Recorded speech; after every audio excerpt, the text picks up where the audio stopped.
Welcome to the Dreamboat. Remember, you can join the DRI for just £10 a year until the end of June 2023.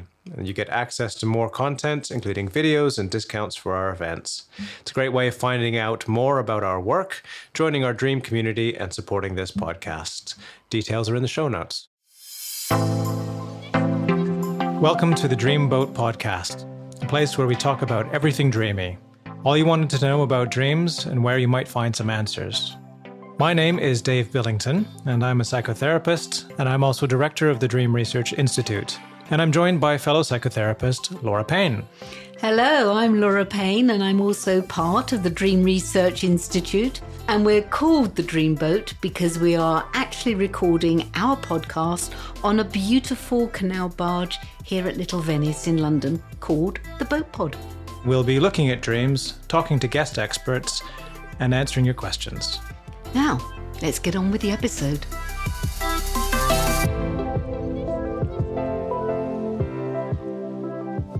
Welcome to the final episode of our first series. We've had a great time launching the Dreamboat, and it looks as though she's sailing very well. We thank everyone who has been tuning in and commenting and sending us your dreams and questions. And we truly appreciate your support, and we hope you'll come along with us on our next series, which is kicking off in a fortnight's time. In the meantime, though, we've decided to dedicate the last session of each series to your questions. Yes, it's been huge fun, and we've loved hearing from you all. And by the way, great questions, guys. We've had some super dreams sent in, and for those of you who've already heard that episode, we've decided to launch the Dream Lab, a session once a series, which is going to be dedicated just to your dreams. In the Dream Lab, which we hope you enjoyed, we can unpick dreams in more detail than in the weekly session of Dream of the Week, which of course we're still going to continue with when we get our guests to bring a dream in for us to discuss. For now, let's crack on with some questions. Yes. So we've had lots of questions sent in, and we've picked out a few for this episode. I like this one from Claire in London. She writes, I barely ever remember my dreams despite practicing the usual dream hygiene, but I consistently remember one kind of dream in a fragmented way, and it's always a variation on trying to travel somewhere and something going wrong with the transport, like missing a flight, a boat, a train, getting lost, walking from the station to a port or an airport, and basically not being able to find the right platform. Claire says that these are all variations on travel going wrong. And she said, apart from the obvious, what does it mean? How can I also work with a tiny fragment of a dream? And might that open the door for something more? Well, first of all, I do really identify with these images of traveling and, making connections or not making the right connections. And there's a certain period in my life where I was having a lot of dreams like that. And, the question for me is often, where are you going from and where are you going to? What kinds of environments are they? What travel is a transition from one place to another. So what are you moving between?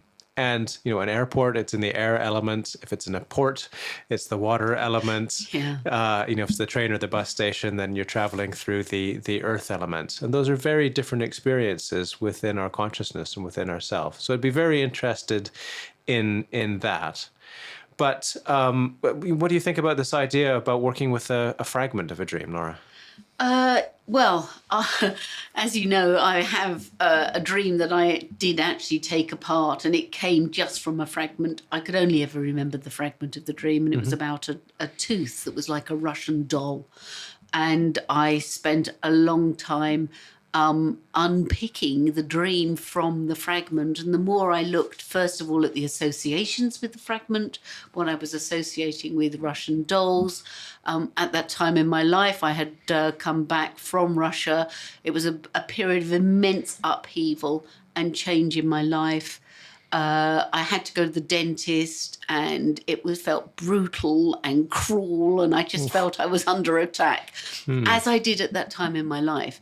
And so the more I looked at, not from this fragment, the associations with the symbols and what they meant to me and the memories and what was coming up and the emotional content of that fragment, the more I realized it was a bit like unpicking a flower, almost taking all the petals off a flower, till I got to the very nub of the dream. But that actually just came from that one fragment. So I think personally that when somebody says, I can't really remember much, I can just remember blah, blah, blah, then great, because often I think there's not a lot of detail to get lost in. Yes. So you can really concentrate on the symbolism that sits and the associations that sit in that one small image. It's a very good point, because sometimes there are these massive narrative dreams that have an epic scale to them, and actually it's too much to look at all at once. And you're right, you get lost in all of those details. Really, at the heart of things, when you start to work with your dreams and when you start to work with your personal process, you're moving away from complexity and towards simplicity. So being able to have a single image is actually really, really valuable. And I know in the dream groups that I do, sometimes there'll be people who have their epic dreams and the big narrative process, and that that's lovely. We work with that. Somebody else who maybe is experiencing just a fragment or having trouble, so to speak, remembering their dreams. They get a little bit of dream envy. They say, "I wish I would have those dreams." Dream. Yeah, and okay, that might happen, and it might not, or when it happens is not entirely up to us and to our conscious self.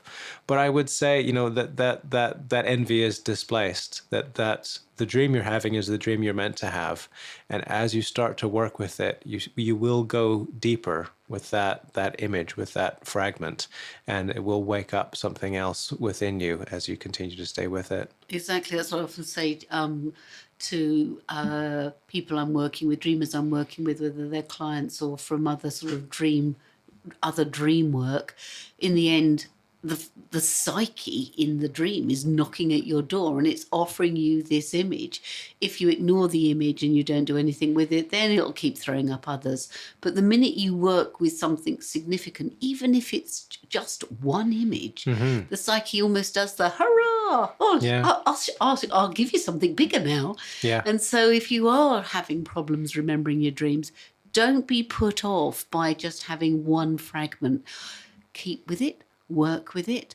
Jungians would say, do some creative imagination with that one fragment.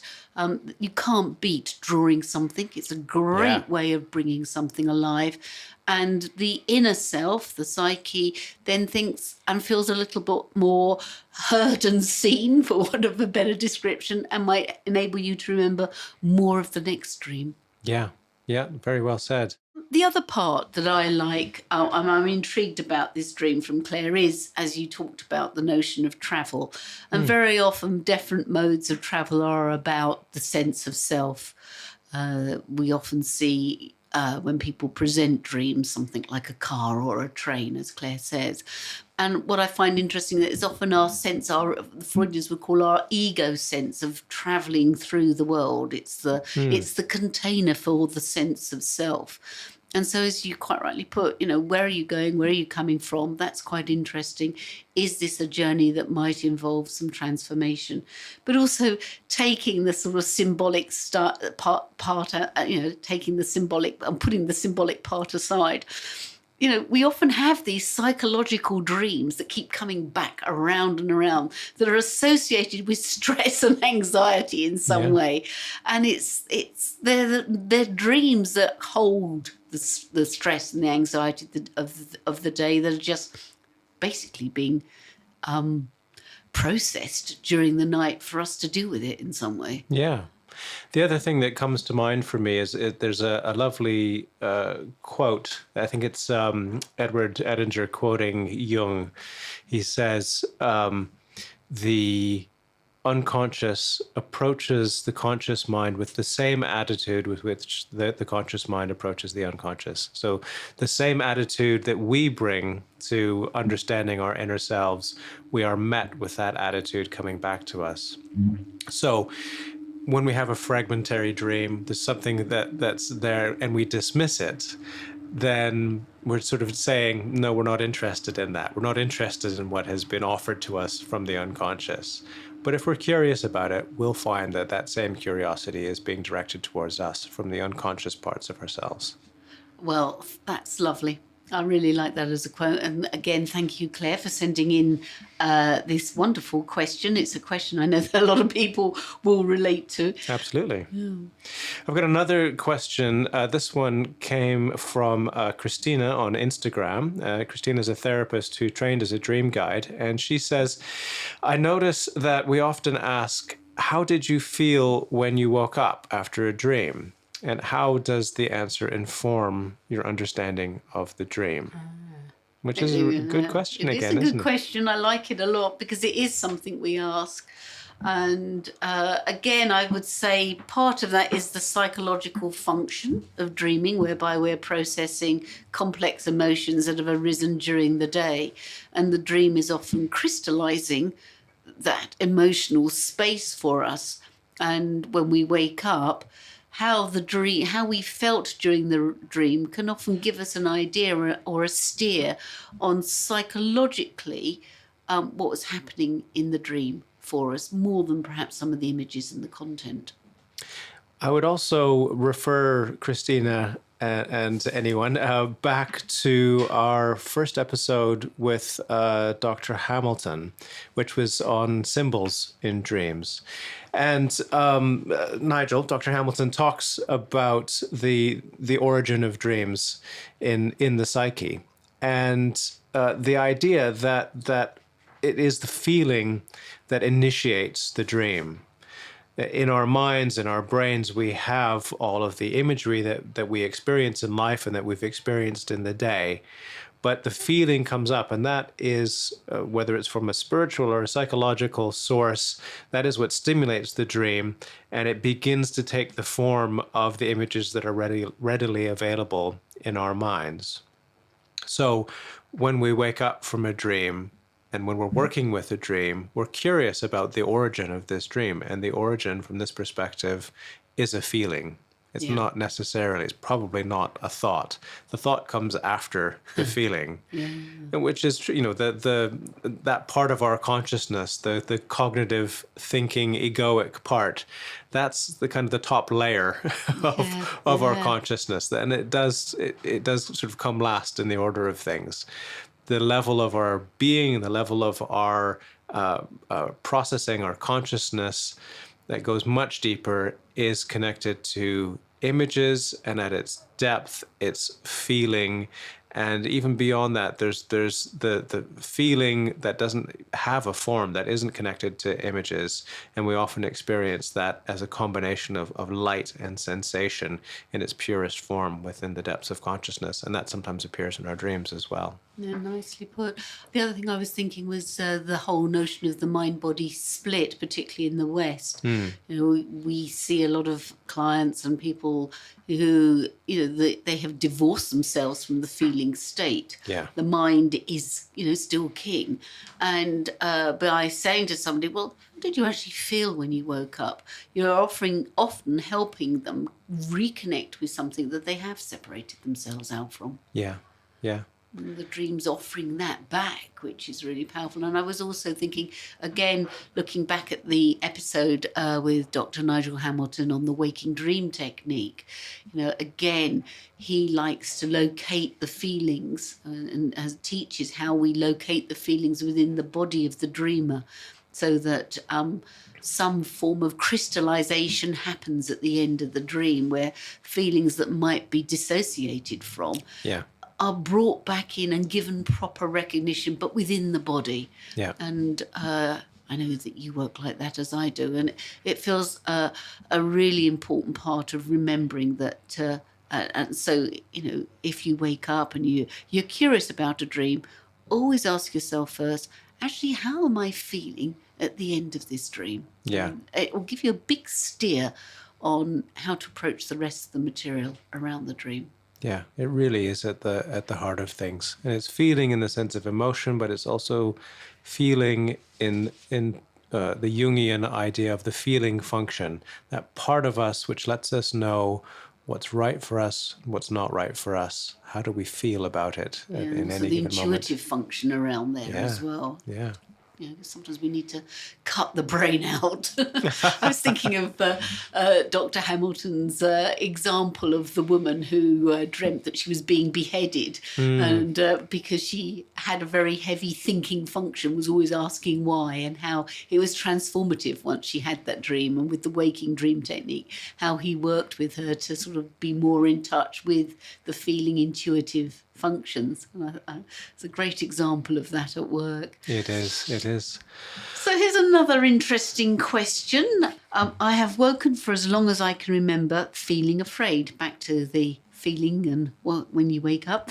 Sometimes I believe it's a cortisol wave because my nervous system is still suffering with the vestiges of CPTSD. That is complex PTSD, which is a sort of clinical definition of trauma.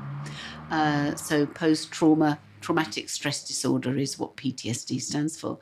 And the questioner says, and that they're stuck somatically with this. Sometimes, the questioner says, I believe it's because I'm having bad dreams that my psyche won't let me remember for some reason. What do you think? Well, first of all, we should maybe unpick a little bit of the language in it for people who are not familiar with some of the terms. So she talks about a cortisol wave. Cortisol is the stress hormone that floods our system in response to trauma or stress, and it's closely related to trauma, and it has. If we have too much of it, it has the negative effect on our physical body. We talked about CPTSD, and she says she's stuck somatically. Somatically, soma is the body, the physical body. Psyche, soma being the Greek terms for mind and body. So she's stuck physically in some way. So what do we think? Well, I'm very interested in PTSD and the techniques for working with post-traumatic stress disorder, being another acronym coming up, EMDR. So eye movement, desensitization and reprocessing, which basically is linked with the REM function of the brain. I'll be honest, not fully au fait with all the theories around this, and I know that it's the site of a lot of study. But when we're in traumatic moments, the brain seems to remember it by this flickering of the rapid eye movement in a similar way to when we're dreaming. So EMDR works with the REM function of the mind to help release the trauma. It can often be done through tapping, for example. And so I think for anybody who's suffering from trauma within their dreams, whether it's complex trauma, which is seen as trauma over a long extended period, normally from childhood, through to a one-off event of trauma, I would always invite them to go and consult with someone and find an EMDR specialist and perhaps bring the dream as part of that work. So yeah, I agree that the most important thing, first of all, is to look at treating the trauma that's there. And it sounds like for the person that's written in with the language they're using, that they have a diagnosis, and hopefully that means that they're getting the care and the treatment they need for that.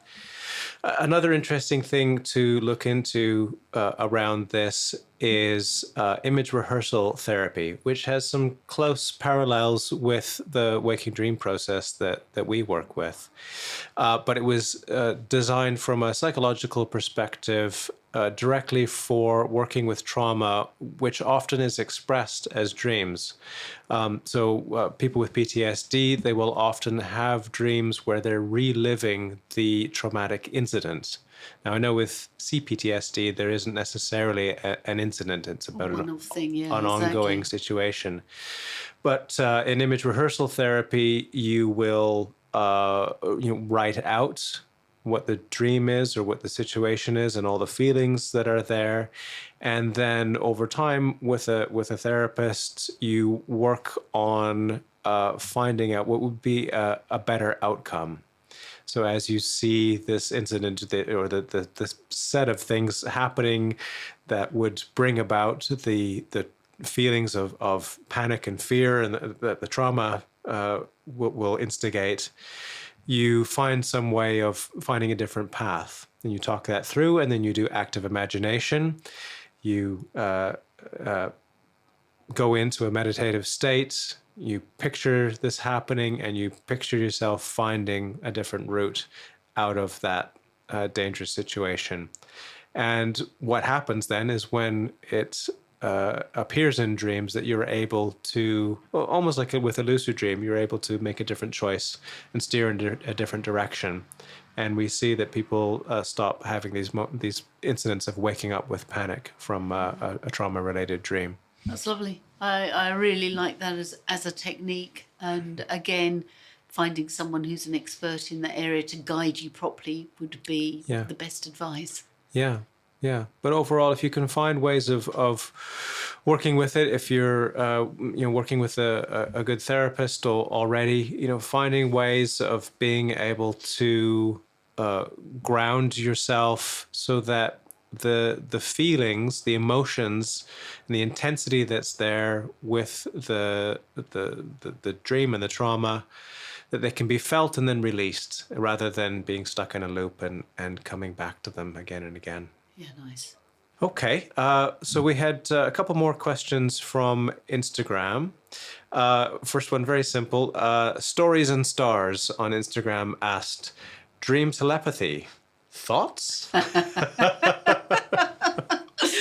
Oh, this made me laugh, actually, because I know we're in the next series, we're going to actually have a look at premonition dreams and psychic dreams, but there is something about dream telepathy. It's a bit like, when you think about someone and then they ring or they send you a message. It's an extension of that in some way. And I know there's a few schools of thought that say that, couples who sleep together dream together, and how there is this sort of almost like mingling of dream thought waves that happen where the dreams are then shared and interacted with in some way. So, I'm quite intrigued by it, actually. Yeah, this is part of our ongoing debate that we have, because it's outside of my realm of experience, and I always feel a little bit odd talking about it, because I don't have this aspect of experience with dreams. Stanley Krippner, who I can't remember which university he's with now in California, he's been doing experiments on dream telepathy and dream communication of various kinds since the 70s or maybe even 60s. I had the honor of meeting him once at one of the IASD conferences, and I think he's still going strong. He's quite an old gentleman now. But he's been doing these experiments for a long time, and at each conference of the International Association for the Study of Dreams, another acronym. Yeah, another acronym. At each one of the IASD conferences, they always have a contest where there's one person who chooses an image that they don't tell anyone about, and they meditate on it, and I think maybe they take it into a lucid dream. And then anyone else who's participating in the contest will see what they pick up in their dreams at night. And then they put their entries in, and they see if anyone is able to pick up that image or sort of how close they get. And it's always really interesting. Now, to my mind, there's nothing conclusive about these. I was going to say, how close is it? Do most people guess it? My impression is there's not most people, but some do, or there's something that gets closer. It's, it is interesting. But, how do you eliminate the other factors or the possibility of chance in that? But anyway, I love that people are experimenting with these things and coming up with, a testable hypothesis for how it can be done. And of course, Robert Wagner was talking to us about his experiences when he was first lucid dreaming of having somebody encounter him in a dream, and being able to describe the environment. So I don't dismiss it entirely, but out of my realm of experience and difficult to test, I think.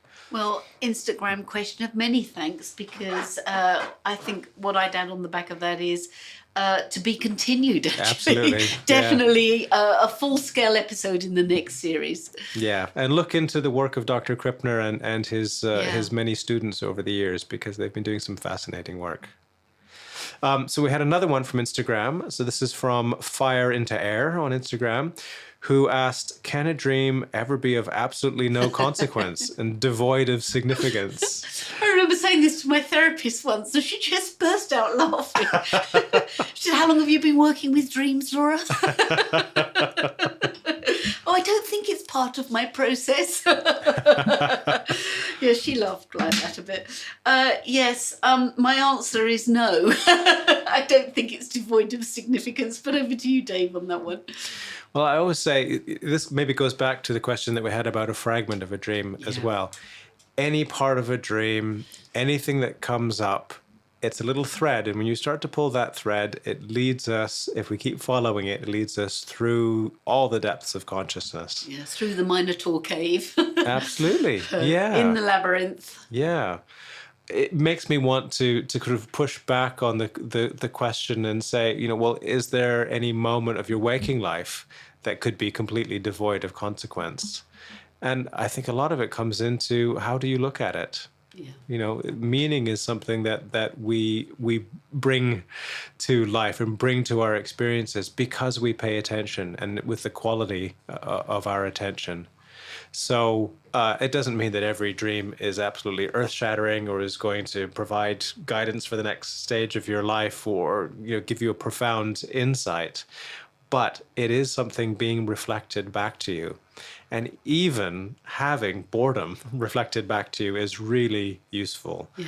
Boredom, I say this all the time, boredom is one of the most interesting things ever, because it's a word that we use to summarize a whole host of feelings, which can be resistance and irritation and being stuck in some way. And again, when you start to dig into that, it can be really, really interesting. Yeah, it's a stimulant in some way. Absolutely, yeah. So if it appears to be of no consequence, that's more about the dreamer's attitude more than anything else, I would think. Well, Far into Where, I think it was a great question, actually, because it is a question that we get a lot of. Mm-hmm. And a lot of people think that their dreams are boring or of no consequence. So thank you for that, because it's given us a chance to discuss that in a bit more detail.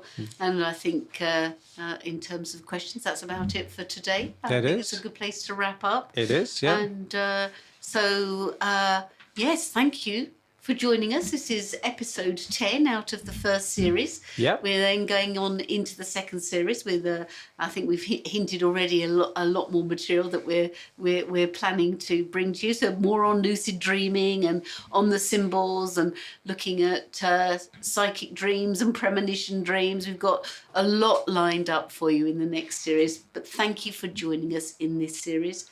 And I'd also like to thank Sophie at the Boat Pod, yeah. facilitating this, and James Eade, our editor. Yeah, and Lev, who's been our engineer at the Boat Pod. Yes, exactly. And also for our logo design, Kat Seeger had a lot of favourable response back on that. So thank you to everybody who's been part of this so far and launching us off. Yeah.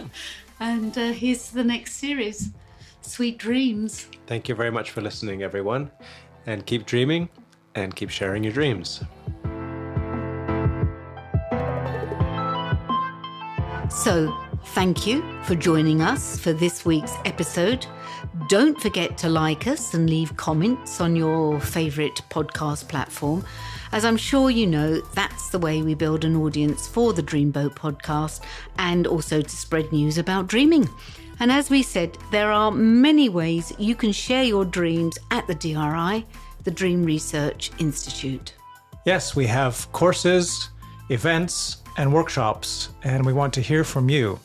So check out the show note for links, or find us on Instagram as the Dreamboat Podcast, on our Facebook page as Dreamboat Podcast, on Twitter as @DreamboatPod, or come and find us at driccpe.org.uk. That's driccpe.org.uk. And you can email us on driinfo@ccpe.org.uk. Once again, that's driinfo@ccpe.org.uk. And if you want to explore your dreams further, or would like to support us, you can join the DRI as a member for just £10 a year. Yes, £10 a year. As a member, you will get discounts for our events and short courses. You'll get our newsletter with the latest dream research news, and we will also be adding other special member benefits during the year. Of course, members' dreams will always be given preference for reading on the podcast Dream of the Week slot. This low offer of £10 membership will last through to the end of June 2023. So go to the link on the show notes and become a DRI member today. Keep dreaming and keep sharing your dreams.